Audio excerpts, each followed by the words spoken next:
সম্মানিত দর্শকবৃন্দ, এসআইআর বা স্পেশাল ইন্টেন্সিভ রিভিশন নিয়ে আপনার মনেও কি হাজারো প্রশ্ন ঘুরছে? সত্যি কি আমাদের নাম ভোটার লিস্ট থেকে বাদ পড়ে যাচ্ছে? সোশ্যাল মিডিয়াতে যে 11টি ডকুমেন্টের কথা বলা হচ্ছে, সেগুলি না থাকলে সত্যিই কি ভোটাধিকার থেকে নাম বাদ যাবে? টাইমস অফ ইন্ডিয়া রিপোর্ট বলছে 2002 সালের ভোটার তালিকার সঙ্গে 2025 সালের প্রায় অর্ধেক ভোটারের নামই মিলছে না। মানে 50% ভোটার হাওয়া। কোথায় গেল তারা? কে দিচ্ছে তাদের বদলে ভোট? এটা কি কোনো ষড়যন্ত্র, নাকি সরকারের কোনো নতুন ফন্দি? আজ আমি আপনাদের সামনে এই বিষয়টি পরিষ্কার করে দেব, যেটা নিয়ে এখন গোটা রাজ্য জুড়ে আতঙ্কের ঝড় বইছে। কেউ বলছে ভোট কেটে দিচ্ছে, কেউ বলছে পুরনো ডকুমেন্ট লাগবে, কেউ আবার বলছে বিয়ের পর নাম বদলালেই ভোটার লিস্ট থেকে বাদ। কিন্তু আমি বলবো, ভয় পাবেন না, কারণ আজকের এই ভিডিওতে আমরা আপনাদের যাবতীয় বিভ্রান্তিকর প্রশ্নের উত্তর দেব। আপনি যদি জানতে চান বাবা মায়ের নাম 2002 সালের ভোটার লিস্টে না থাকলে কি হবে? 2002 সালের ভোটার লিস্টে নামের বানান বা পদবি ভুল ছিল। বাবা মা 2002 সালের আগেই মারা গেছেন, তাই লিস্টে নাম নেই। বিয়ের পর পদবি বদলালে কোন ডকুমেন্ট লাগবে? বার্থ সার্টিফিকেট লাগবে কিনা? আমি জন্মসূত্রে ভারতের নাগরিক, কিন্তু আমার কাছে কোনো পুরনো ডকুমেন্ট নেই। কি করব? তাহলে এই ভিডিওটা 1 সেকেন্ডও স্কিপ করবেন না। ভিডিওটি দেখে উপকৃত হলে অন্যদের সাথে শেয়ার করতে ভুলবেন না। একটা কথা শুরুতেই পরিষ্কার করে দিই, পশ্চিমবঙ্গে এসআইআর বা স্পেশাল ইন্টেন্সিভ রিভিশন নিয়ে এখনও কোনো সরকারি নোটিফিকেশন প্রকাশিত হয়নি। আমরা আজ যা বলবো তা বিহারের মডেল ও কমিশনের গাইডলাইন দেখে বোঝার চেষ্টা করব, যাতে আপনি আগে থেকেই প্রস্তুত থাকতে পারেন, আর যাতে কোনো পরিস্থিতিতেই আপনার ভোটার অধিকার হারিয়ে না ফেলেন। তাই ভিডিওটি শেষ অবধি দেখুন, কারণ এখানেই লুকিয়ে আছে আপনার প্রশ্নগুলোর সব উত্তর। প্রথমে দেখা যাক রিপোর্টটা কি বলছে।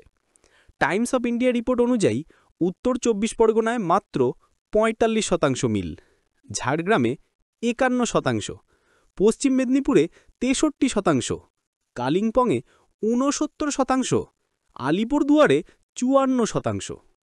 মানে কোথাও 40%, কোথাও 60%, কোথাও 70%। গড়ে অর্ধেক ভোটারের নাম 2002 সালের তালিকার সঙ্গে মিলছে না। এখন মিডিয়া এই তথ্যটা যেভাবে প্রচার করছে, তা শুনে মনে হচ্ছে যেন প্রচুর ভুয়ো ভোটার তৈরি হয়েছে, কিংবা অনেকের নাম হাওয়ায় মিলিয়ে গেছে। এমনকি অনেকে বলছেন 50% ভোটারের বাস্তবে কোনো অস্তিত্বই নেই। এই সব শুনে সাধারণ মানুষ ভয় পেয়ে যাচ্ছেন, হতাশ হচ্ছেন। কিন্তু একটু ভেবে দেখুন, 2002 সালের পর থেকে প্রায় 23 বছর কেটে গেছে। এই সময় কত মানুষ বাড়ি বদলেছেন, কেউ বিয়ে করে অন্য জেলায় গেছেন, কেউ চাকরির জন্য অন্য রাজ্যে চলে গেছেন, কেউ মারা গেছেন, কেউ নতুন করে নাম তুলেছেন। তাহলে 100% নাম মিলবে কেমন করে? এখানেই সাধারণ মানুষকে ভুল বোঝানো হচ্ছে। এই যে ম্যাপিং আর ম্যাচিং, এই শব্দ দুটো অনেকেই ভুলভাবে ব্যাখ্যা করছেন। ইলেকশন কমিশন যে ম্যাপিং করছে, তা আসলে একটা রেকর্ড যাচাইয়ের কাজ। মানে 2002 সালে কার নাম ছিল, তাদের বা তাদের পরিবারের নাম এখনকার 2025 সালের ভোটার লিস্টে আছে কিনা, শুধু এইটুকুই দেখা হচ্ছে। এটা ভোট কেটে দেওয়া বা বাদ দেওয়ার প্রক্রিয়া নয়। এখানে কারো নাম বাদ যায়নি, যাবেও না। কেবলমাত্র দেখা হচ্ছে কোন নাম 2002 সাল থেকে এখনও একই জায়গায় আছে, আর কে অন্যত্র চলে গেছেন। উদাহরণ দিয়ে বলি, তাহলে বুঝতে সুবিধা হবে। ধরুন একটা বুথে বর্তমানে যদি 1000 ভোটার থাকে, তাদের মধ্যে হয়তো 400 জনের নাম 2002 সালে ওই বুথে ছিল। বাকিরা অন্য জায়গা থেকে এখানে এসেছেন। ফলে তাদের নাম এখানে 2002 সালের লিস্টে কিভাবে থাকবে? এখানে তাদের নাম নেই বলেই মিলছে না। তাতে কি তারা ভুয়ো ভোটার হয়ে গেল? না, তারা এখন এখানকার বৈধ ভোটার। তাদের নাম কেবল এখানকার 2002 সালের তালিকায় নেই, কিন্তু তারা যেখান থেকে এসেছিল সেখানে তো আছে। এই কারণেই যেখানেই নতুন বুথ তৈরি হয়েছে, সেখানে 20% বা 30% নাম মিলছে। এটা একেবারে স্বাভাবিক ব্যাপার। তাহলে কেন মিডিয়া এটাকে এমন আতঙ্কজনকভাবে উপস্থাপন করছে? কেন বলা হচ্ছে আপনার নাম আসেনি, তাই আপনি হয়তো ভারতীয় নন? এর জবাবে কি বলবেন আপনি? আমরা যারা এই বিষয়ে সবসময় খোঁজ খবর রাখছি বা বিএলওদের সংস্পর্শে আছি, আমরা জানি এই পুরো ম্যাপিং প্রক্রিয়াটা ঘরে বসেই হয়েছে। বিএলওরা শুধুমাত্র রেকর্ড চেক করে টিক দিয়েছেন, বাড়ি বাড়ি গিয়ে যাচাই করা হয়নি। সুতরাং এই তথ্য কেবল প্রাথমিক যাচাই, চূড়ান্ত সিদ্ধান্ত নয়। তাহলে যে মিডিয়াতে দেখাচ্ছে 500 বাংলাদেশি ধরা পড়েছে, এটা কি সত্যি? এখানেও ভুল বোঝাবুঝি হয়েছে। ম্যাপিং প্রক্রিয়ায় বাংলাদেশি বা বিদেশি নাগরিক ধরা সম্ভবই নয়, কারণ এখানে নাগরিকত্ব যাচাই করা হয়নি, শুধু নাম মিলানো হয়। কেউ বাংলাদেশি কিনা সেটা জানতে অভিযোগ করতে হয়, তারপর তদন্ত, তারপর নাম বাদ দেওয়া যায়। তাহলে 500 বাংলাদেশি ধরা পড়ল কেমন করে? দেখুন, এখন একটা ভয়ঙ্কর প্রবণতা তৈরি হয়েছে। খবরের মাধ্যমে মানুষকে ভয় দেখানো, যেন ভয়ই এখন ট্রেন্ড। কিন্তু এতে লাভ কি? সাধারণ মানুষ বিভ্রান্ত হচ্ছে, আতঙ্কিত হচ্ছে। বিএলওরা যারা মাঠে কাজ করছেন তারাও ভয় পাচ্ছেন, আমাদের চাকরি যাবে না তো, এই চিন্তায় আছেন। আমি বলবো, ভয় পাবেন না। ইলেকশন কমিশন কখনো হঠাৎ করে কারো নাম বাদ দেয় না। যেই নাম কাটা হয় সেটা প্রমাণ, ফর্ম আর যাচাইয়ের পরেই হয়। এই ম্যাপিং সেই প্রক্রিয়ার সঙ্গে যুক্ত নয়, এটা কেবল তথ্যের মিল খোঁজার কাজ। ধরুন, আপনি 2002 সালে ছিলেন বাঁকুড়ায়, এখন রয়েছেন কলকাতায়। আপনার নাম 2002 সালের বাঁকুড়ার লিস্টে ছিল, কলকাতার লিস্টে আসবে কেমন করে? তাই নাম মিলছে না মানেই নাম কাটা, এটা সম্পূর্ণ ভুল ধারণা। আর একটা কথা, ইলেকশন কমিশনের কাজ হল পরিষ্কারভাবে রেকর্ড আপডেট রাখা, যাতে ভবিষ্যতে কোনো ভুল না হয়। এই ম্যাপিং তারই প্রস্তুতি, তাই এই প্রক্রিয়াকে নেতিবাচক দৃষ্টিতে দেখা উচিত নয়। এখন কথা হচ্ছে, মিডিয়া বা ইউটিউবে কেউ কেউ এই খবরটা এমনভাবে উপস্থাপন করছেন যেন আগামীকাল থেকে লাখ লাখ মানুষ অবৈধ ভোটার ঘোষণা হয়ে যাবে। এটা একদমই সত্যি নয়, বরং এতে মানুষ বিভ্রান্ত হচ্ছে এবং সমাজে ভয়ের বাতাবরণ তৈরি হচ্ছে। বন্ধুরা, আমি আপনাদের অনুরোধ করব, এই সব খবর শুনে আতঙ্কিত হবেন না। আপনার নাম যদি ম্যাপিংয়ে না আসে তাতে তেমন কোনো সমস্যা নয়।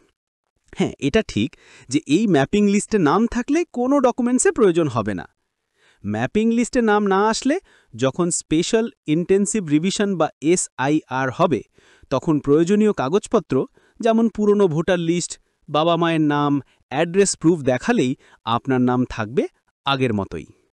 ম্যাপিং মানেই বাদ যাওয়া নয়, ম্যাপিং মানেই SIR প্রক্রিয়াকে আরও সহজ করা। তো এখন আসি ডকুমেন্টস এবং কিছু জিজ্ঞাসিত বিভ্রান্তিকর প্রশ্নের ব্যাপারে।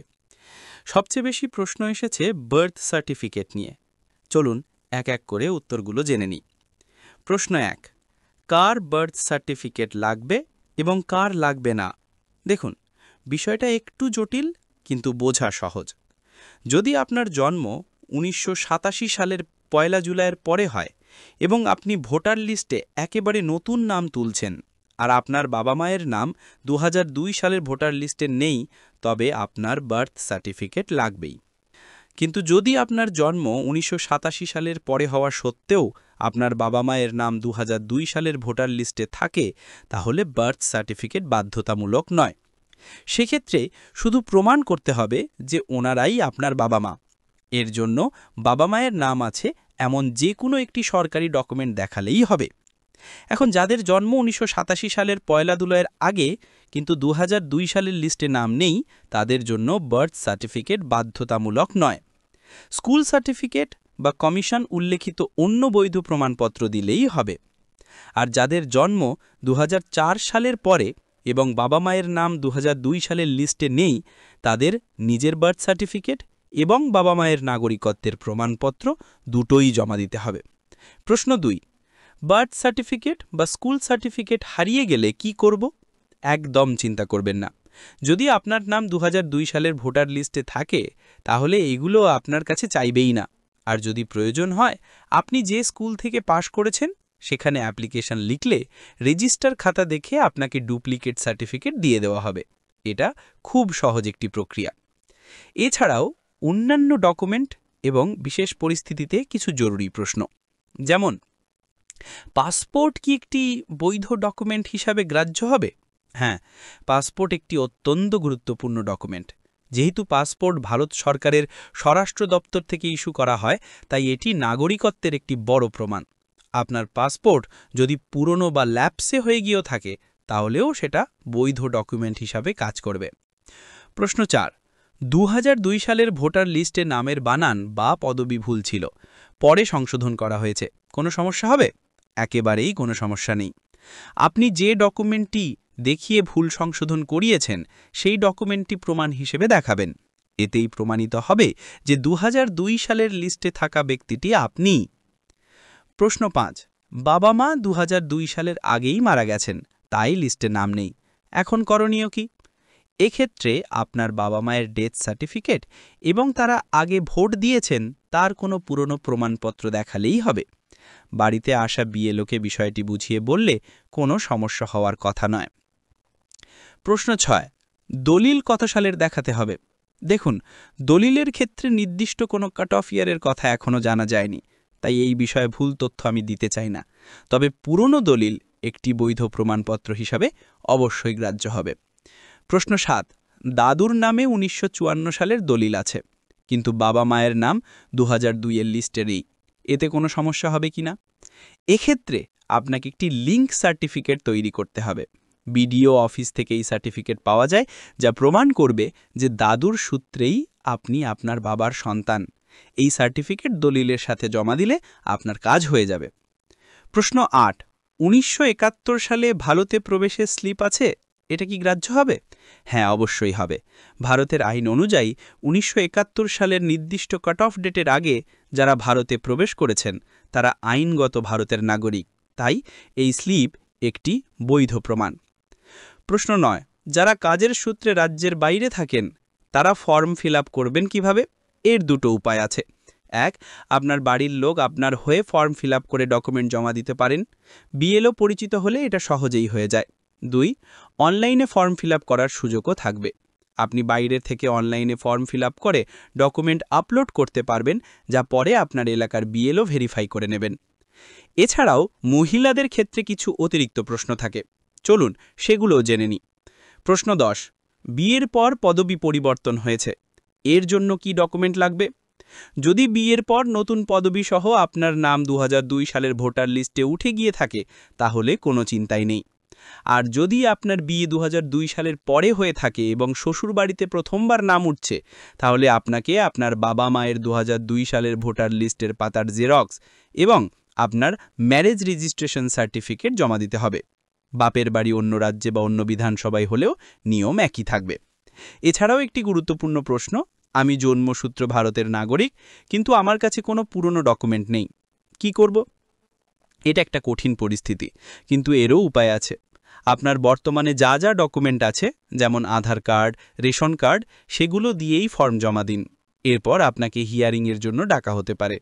সেখানে আপনি আপনার পরিস্থিতি ব্যাখ্যা করবেন। প্রমাণ হিসেবে আপনার এলাকার পুরনো বাসিন্দাদের সাক্ষী হিসেবে নিয়ে যেতে পারেন, অথবা পুরনো কোনো ভাড়ার রসিদ, পঞ্চায়েতের কাগজ বা যে কোনো সরকারি চিঠি যা আপনার বা আপনার বাবা মায়ের নামে ছিল তা দেখাতে পারেন। মনে রাখবেন, আপনি ভারতের নাগরিক হলে তার কোনো না কোনো প্রমাণ অবশ্যই থাকবে। আশা করি আজকের সচেতনতামূলক ভিডিওটি আপনাদের অনেক দ্বিধা দূর করতে পেরেছে। মনে রাখবেন, আতঙ্কিত হবেন না, সঠিক তথ্য জানুন এবং প্রস্তুতি নিন। যদি এই ভিডিওটি আপনার একটুও উপকারে এসে থাকে, তাহলে আপনার পরিচিতদের সাথে অবশ্যই শেয়ার করুন। আপনার একটি শেয়ার হয়তো অন্য কারোর অনেক বড় চিন্তা দূর করতে পারে। এসআইআর সংক্রান্ত যে কোনো অফিসিয়াল আপডেট এবং এই ধরনের জরুরি তথ্য সবার আগে পাওয়ার জন্য আমাদের চ্যানেলটি এখনই সাবস্ক্রাইব করে বেল আইকনটা প্রেস করে দিন। আপনার আরও কোনো প্রশ্ন থাকলে নিচে কমেন্ট করে জানান, আমরা উত্তর দেওয়ার চেষ্টা করব। সবাই ভালো থাকুন, সুস্থ থাকুন। ধন্যবাদ।